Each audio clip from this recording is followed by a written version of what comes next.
Throughout the continental United States, there is a gathering of our automotive history.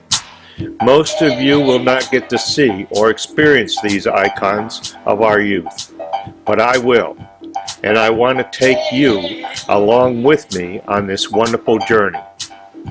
My name is Phil Maynard, and I invite you to come along with me. This is your time to connect with your automotive past. Classics, customs, instant classics, restorations, sports cars and motorcycles. Anything that rolls down the interstate highway and back roads of this great country is on display here. You can't make this stuff up. You can't generate this in a computer. These vehicles and people are real. The show will be centered at Motorland in Arundel, Maine. We'll feature and experience the eclectic Miles collection of fine custom, classic, and antique automobiles. Many people have experienced a love affair with cars, the same as I have, and that's what this series is all about. This series of 13 episodes will encompass a diversity of car models, years of the car, and how many produced, engine sizes, paint, and well, you name it, and this series has it. I would like to define the show a little more for you. It's not just a pretty car show. This show is not only going to center around custom, classic, and antique cars, but the people who own them. When did they get the car? And what it took to bring it to completion. For the last 5 years, we have been collecting the video necessary to bring you some of the most beautiful classic, custom, and antique automobiles we can find. People have been the center point of the series because whenever you talk about restored cars, you must put a face of a human being with it. Therefore, we have attempted to, and I believe succeeded, in presenting in this classic car series a well-rounded yet eclectic assemblage of fine automobiles. We love sharing these custom and classic automobiles with you and the unique stories behind each. The people and their stories of these unique and beautiful cars are preserving a precious part of our automotive history.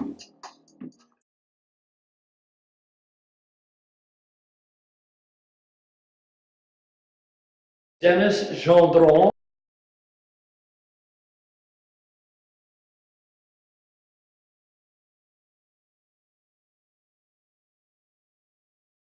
I've been producing car shows for a little while, all in America, but I live in an area there are people come down here from Canada, but very seldom, if ever, will I actually interview somebody from Canada because they don't come down here with their cars, if they have them. So, I meet them, I talk to them, I enjoy the beach where I live. You guys come down there, Old Orchard Beach. But I'm very lucky. This is the first time I've had the opportunity to speak to somebody who number one has a car, and we'll talk about that in a minute. Number two is knowledgeable on cars and has great insight as to what a car is and what a car isn't. But anyway, getting back to Dennis, and Dennis, I'm going to let you introduce yourself and tell us where you live. My name is Dennis Gendron. I live in Laval, Quebec, and I had the good fortune of being invited. By the way, I want to thank you for giving me this opportunity to be on your program. My pleasure. I'm honored. I do have a deep passion for automobiles. I don't know if I'll ever cure from it. I don't know if I'll ever come out of it. It's incurable. I don't know if it's a pathology, but it seems to be growing with age. And sharing these few moments with you gave me the opportunity to express myself, and I want to thank you. Well, you're very welcome, because, you know, this is an opportunity that I really don't have very often. I will meet people, and they know their car, but they don't know anything else, which is not bad. It might not be good for a program, but it's not good for me. So we're going to talk about a variety of cars. We're dealing with the Miles collection, and that's in back of us, and the audience can see some of the cars back there. So there are a couple of them I want to talk to you about, and we'll be doing rollovers over the top of these cars as we're talking about. One of which is, and I don't want to pull anything, the Cord. You want to talk about the Cord? If you like. I'd like to talk about the Cord. There's a beautiful burgundy Cord back there, and again, it's a part of Miles' collection. I know what was unusual about the Cord, but what are the things that are above and beyond what everybody knows about the Cord?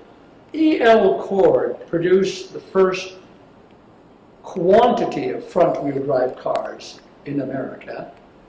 He purchased his engines from Lycoming, who was in aeronautics. They produced an outstanding engine, very, very performing. And still do. And still do. Yes. And they had a very special electric transmission that was similar to what was used in the very expensive cars, believe it or not, in France. The Delage and the Delay used a very similar electric transmission. And the car was a Coffin. Well, the first series, of course, the 29s, when they first came out, were very, very high quality automobiles with severe drivetrain problems. By the second series, which were the coffin-nosed Cord, by that time most of the bugs had been worked out of the front-wheel drive unit. And the car was a favorite of special movie stars. For instance, I do believe it was Hopalong Cassidy who killed himself, believe it or not, because the car was so powerful. The car would do over 100 miles an hour in the early 30s. Wow. And Hopalong meant he didn't fall off of his horse. He fell out of a cord. I believe. Wow. Okay. Okay, so let's take another car that we've got behind us, and that's a Pontiac, that red Pontiac back there. Convertible. You seem to know a great deal about Pontiacs. Well, I particularly like those vintage Pontiacs because they're the last of the old straight-eight engines.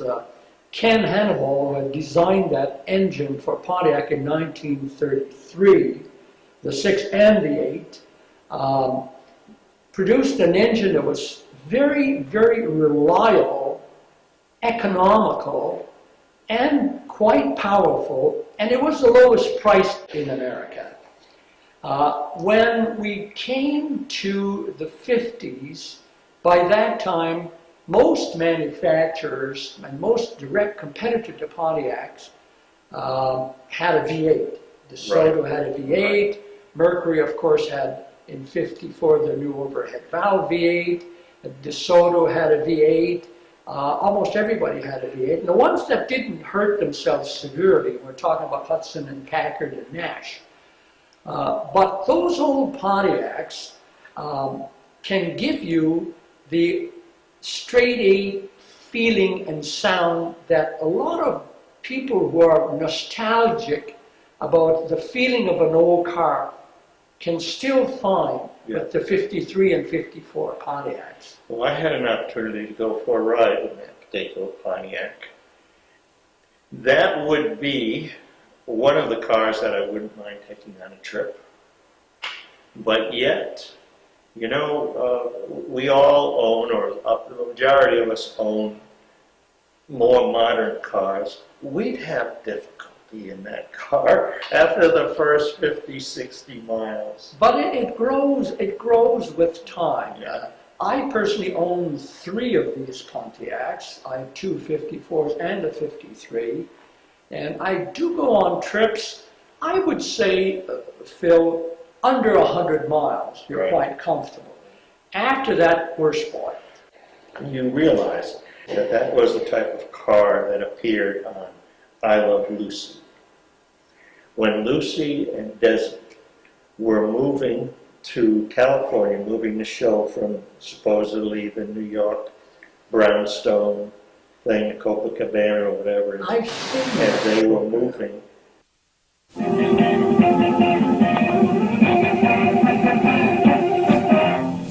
California, here I come. Right back. 1953 was a good year. Desi and Lucy, along with Ethel and Fred, moved their show I Love Lucy to Los Angeles. Don't be late.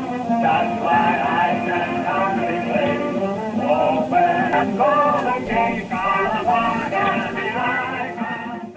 We had, Was it but it 54? was 54, and I think this is what, a 55? 53. 53, I'm sorry, you're right.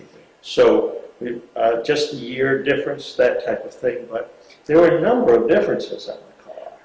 Yes, but don't forget that the 55, as in most cars in America, the 55 were years ahead of the late 53 and 54. The mid-50 cars were leftovers from the post-war era. Yeah. When we reached 55, we went into better electrical, high compression, short stroke, overhead valve engines. And so the cars were quite different. But that old Pontiac really feels like an old car. It's still got old type suspension, no ball joints, still the old kingpin suspension. Yep. So you really Steering. get the feeling of the old car. Steering is a trick. Steering is a trick. You got it. You got it. Especially if you don't have the skinny tires. Of course, of If you course. put the radials on there, Oh, you better have a good upper you better. body control. Yeah. You're right. You're right. As I said, I've been for a ride in that thing, and it's really cool, but I wouldn't want to do the winding road. No, Interstate highway maybe. it can be an experience. Yes, it is. Can be an experience. But it's a beautiful, beautiful car. I agree. Now, I want to move on to another car, and you and I have had this discussion, had an opportunity to talk about some of these cars prior to going on tape. Now, we have a 55 Chevrolet convertible back there. Everybody, I think, has heard everything they About ever the wanted to 55 know Chevy. about a 55 Chevy, but I want to take it one step further. 55 was beautiful, convertible. Those were nice. But what I want to bring up with you, because you have extensive knowledge of this stuff, is they had a 1954 Chevrolet body design. They had a 1955 body design. 56, it changed body design. 57, changed body design. 58, body design, change. 59, body design, change. Now, I know how these cars are made, and most of the audience sitting out there probably does also. How could they afford to buy the stamps that car needed to be built with? The wings, the trunk. The re-dyes every year. Every year. Now that had to cost millions of dollars, but you gave me a reason when we were sitting back there on why they were able to do that, and I'd like you to share that with these people, because this is one of those little untold stories that people probably scratch their heads and say, well, I don't know. So go ahead. Well, that's a very interesting question, and I'll tell you why. That is the basic fundamentals of the economy of scale that has made the big might of America. Mm-hmm. Mass producing those Chevrolets has allowed General Motors to be able to redesign the old theory of the genius of General Motors after General Motors was put together by Mr. Durant, and he had his problems with the stocks. But the genius of Alfred Sloan, Alfred Sloan created annual obsolescence, so that you would have a new car and you put it in your driveway, and your driver's 1-year-old car would be obsolete. Yeah. And nowhere is it more obvious that this was brought into being as in the mid-50s Chevrolets, as you pointed out, because by that time, General Motors was so proud to say that Chevrolet alone was 25% of the total U.S. production in automobiles.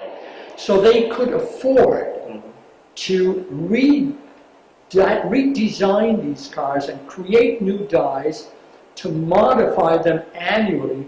And if you notice, they couldn't afford to do that with their other brands. But with Chevy, for instance, in 1955, there was over 1.5 million Chevrolets produced. There were stamping plants in California, in New Jersey, in Michigan. I believe there was 11 or 14 stamping plants for Chevrolet alone in the year 1955. So that's why they were able to make the complete redesign. I can imagine, and again, maybe I can't imagine. Can you see the guys at the tables that are designing these things? And they'd have to be, what, 2 years, a year ahead? Just even to be able to make the dies. Well, I'm not an expert at giving you a good answer on that, but I do believe the studios were hard-working, and of course Chevrolet had the biggest studio, naturally, and Chevrolet, don't forget, for many years wanted to be a baby Cadillac. And if you look at a 41 Chevy and you look at a 41 Cadillac, you can see that it's a baby Cadillac. Right. But it really went on its own in the mid-50s when you're talking about the new Bel Air convertibles, and it set a new trend, and I guess the rest is history. Right. Okay, so we've been through the Chevrolet, and I appreciate that. And I know these people out there did not have that concept of it, and now they're going to have something to sit around the table and talk to with their friends. Here's something else. Now, we can't go away without talking about a Ford. Yes. Okay. You asked me an interesting question before we started shooting, and that is if I had my choice of whatever kind of car I ever wanted or I could have, what would I have? And I told you I would want a stone, stock, perfect condition, 32 Ford. 32 Ford, 5-window. 5-window coupe. 2 Fords. And Well, I remember, I'm old enough, and I No, doubt you're that not. many, Come on, now, I stop. doubt that many of our viewers are, but are you familiar with the Andy Rooney movies? oh yeah, absolutely. Mickey Rooney drove Mickey a Rooney. 32 Ford convertible. And old man Henry sure knew what he was doing when he was supplying Andy Rooney with As that. a college. Mickey Rooney, that was the first true hot rod look. Yep. Was a 32 Right. Ford. Right. And of course, didn't hurt that Henry Ford was smart enough to come out with a V8 for the masses. Oh yeah. And that made the whole difference, Oh, because yeah. everybody else was still making. Well, let's face it. Had heater, windshield wiper. You could start it from inside. Yes. Mama had something comfortable to sit on, Yes. out of the weather. Didn't have air conditioning, but they didn't need air conditioning. They had air conditioning with the two windows that went down. But that was a car that was designed for Dad to use, but for Mom to say, you can get one. It was an easy car to do anything. Yes, for. it was. You could fix it. It was easy to drive. It was economical. Right. It was reliable. It lasted forever. It was really an icon of the car industry. Right. Now, let's, unfortunately, we don't have one back there, but you asked me the question, and I thought that information that you had on it was really But important. it's a car that's changed the whole mosaic of the automobile industry Yes. when it came out. And as an aficionado, it's natural that you would be interested in such Sure. a car. Sure. Okay, now, General Motors again. You have Chevrolet, Tell me if my order is correct here. You have Chevrolet, you have Buick, a Pontiac, Pontiac, and then Buick, Oldsmobile. Oldsmobile, and then Buick. Actually, let me be a You little do. bit of a. Okay, you do. You had Chevrolet. Yeah. Pontiac actually was the sister car to Oakland. The next car up was Oldsmobile that had its sister car called the Viking. Buick was the second car up, but it had its sister car called the Marquette. Okay. And Cadillac had the LaSalle. Okay. They all had the multiplicity of brand. Yep. They tried it. It was a disaster. Oakland was the only one that remained, but the sister car outsold the Oakland, so the Pontiac remained and the Oakland disappeared. But General Motors created, again, the genius of Alfred Sloan, created for a line of automobiles and with a hierarchy so that no matter where you were in the status of your standard of living, they had a product for you. You know, one interesting thing about this hierarchy that we're talking about, in my memory of having read many, many books about General Motors, that hierarchy was challenged once. Harlow Curtis, when he was president of Buick, in 1941, was reprimanded at the tower of General Motors, because we all know that General Motors all had divisions. But Harlow Curtis was brought back to the tower, which was the tribunal and the head office, and got a few slaps on the wrist for having upstaged Cadillac. If you know about a 41 Buick Limited, you know that it's more luxurious than a 41 Cadillac. If you know about a 41 Buick Roadmaster, you know that it's got 165 horsepower. The maximum horsepower you could get out of a Cadillac in 41 was 150. Obviously, that didn't happen again ever in 1942 or 1943. Okay, we have, right back to us, you haven't had a chance to take a really close look at it, but we have a bunch of Woodies. Yes. Now, we have a Buick Woody right here. And again, you haven't had a chance to take that much of a look at it. Who would have that Buick Woody? Who do you think would go down to the dealer and say, I would like to have a Buick Woody? That's what a special is. I think, let's face it, the origin of the Woodies, they weren't called station wagons for nothing first. Yeah. Because they were used to pick up people at the train station. Yeah. So obviously, people who would buy a Woody would own more than one automobile, and more often than not, would own more than one home. And the Woodies were used a lot as the summer car at the summer estate. You notice I'm not saying cottage. Right. Because the people that were well off used to keep a car at the estate for summer. Right. That was the car that whoever took care of the grounds, that type of thing, and would come to pick you up at the station. Exactly. He showed up in that car. Yes. And he got the place cleaned up for you, and he got the groceries in the icebox. Got it. He did all of that stuff before you got there, but he needed transportation, and that was his transportation. And he had the time to maintain the wood on that car. Yeah, that's true. That needed to be taken care of because they did rot. And especially when they were used and were kept in they had to be kept in a very dry area. They aged well, and you know, it was the only car in the lineup of a product line that was more expensive than the convertible. Oh, wow. I didn't know Well, I would imagine. I have a little story on that, and I don't know if it's true. I can't seem to get all of the facts on it. And maybe you can help me with this.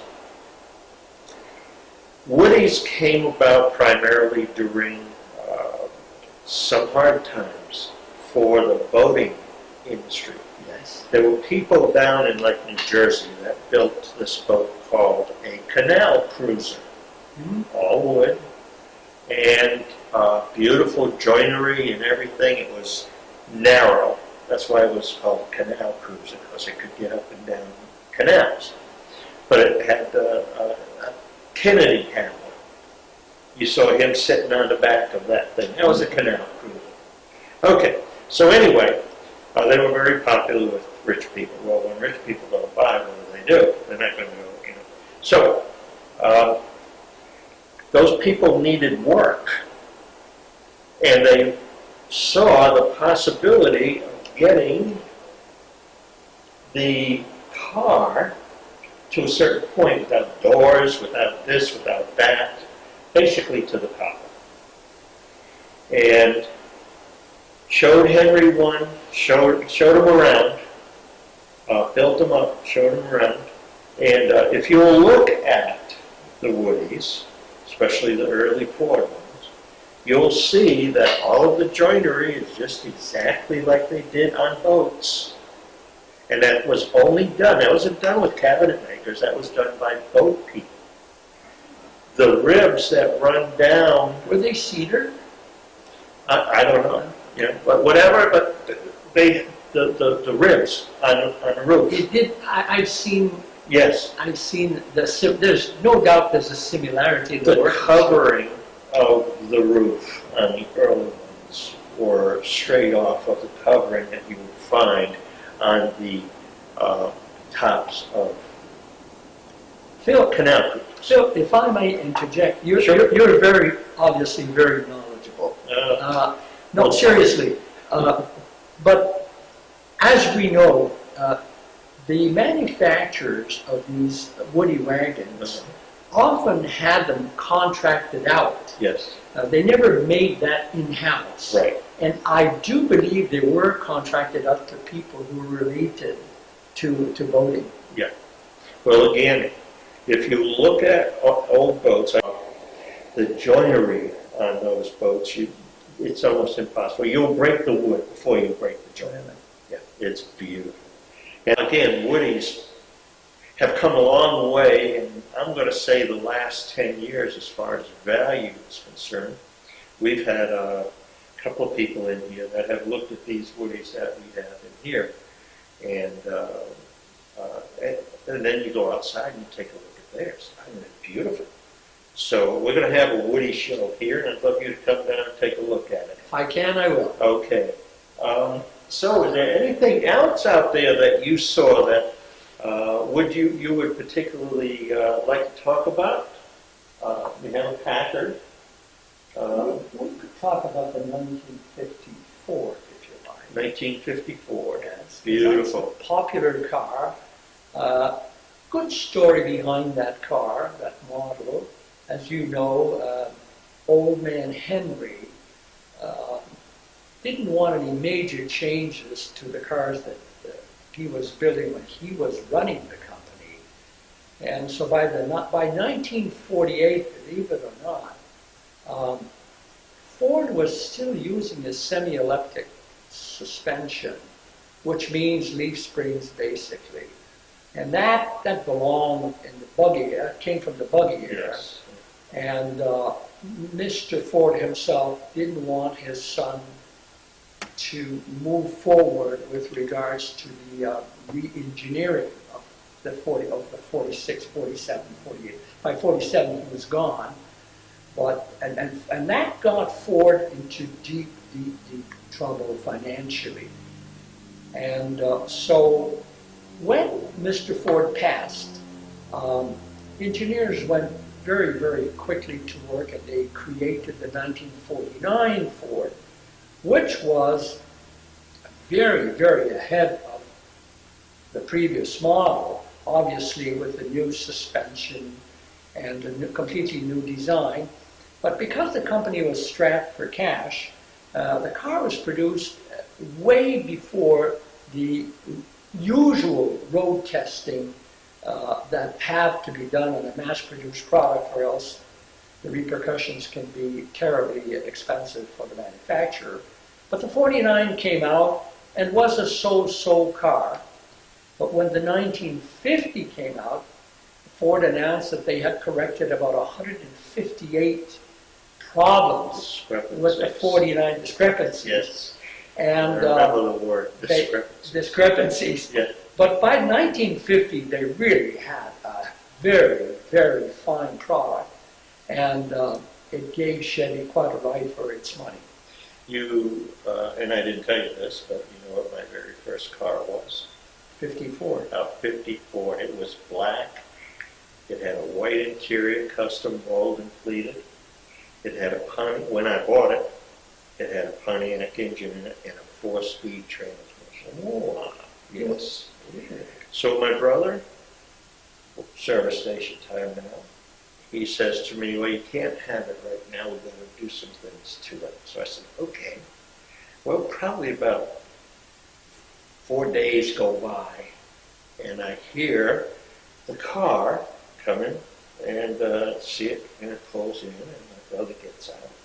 And he throws me the keys. He says, there you go. I'm a happy camper. I jump in that thing. I'm not very tall, so I can hardly see out of it, to be quite honest with you. So I get in, I turn the key. Gee, it doesn't sound like a Pontiac. And I look down, and there's a huge hole in the floor, and it's back to 3 on the tree. So I get out, pop the hood, and there's a flathead in there. really? And it was a small flathead. It was, what, 60 horse or something like that.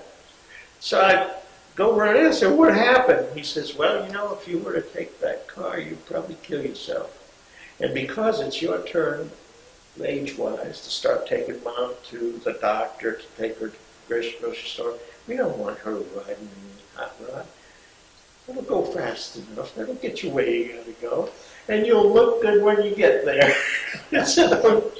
So I lost my Pontiac engine, my 4-speed transmission, but it did look good. It did look good. Oh, it did look good. But that was my very, very first car. I loved that car.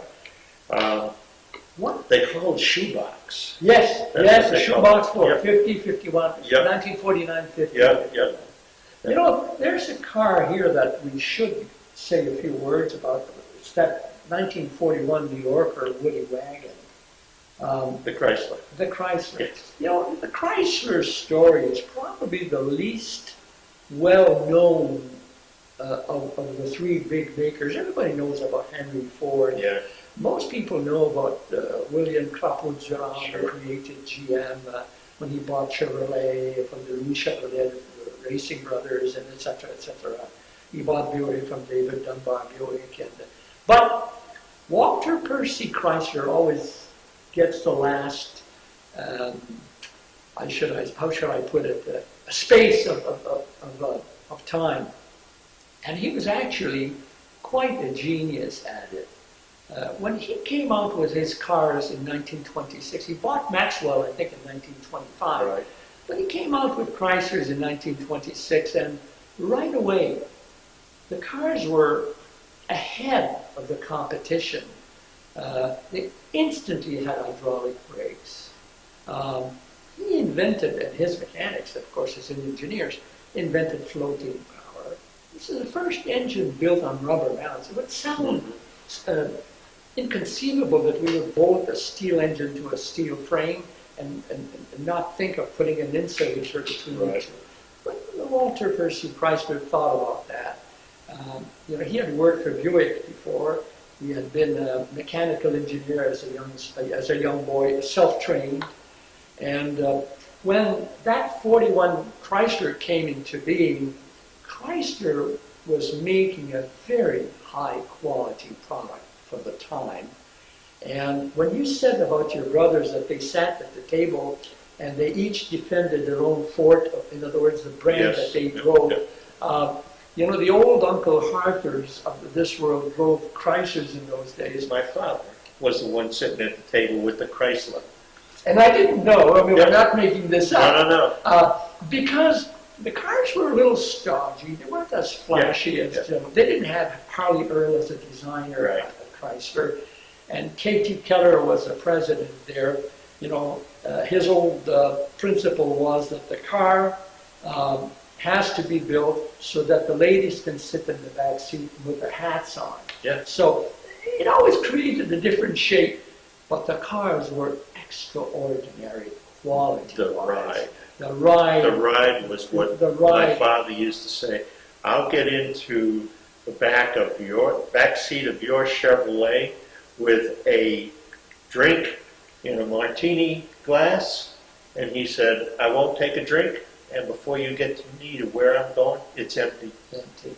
That's what he'd say. But he says, I can give you the entire bottle and the martini, and you'll drink the whole thing before you get to where I'm going. He was very, very astute Yeah. because they were very, very solid, very good riding cars.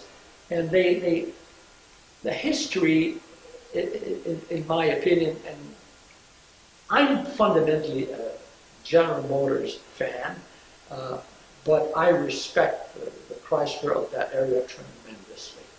Well, this particular one that we've got is called a Barrel Bank.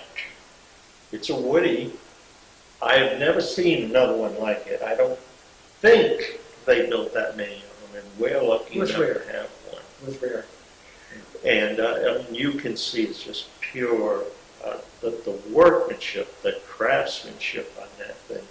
You know, I told you earlier I was out of the fire truck industry, and the fire truck industry is very, very fit and finish. You know, it's got to fit perfect, and the finish has got to be great because a fire truck's supposed to last you 20 years.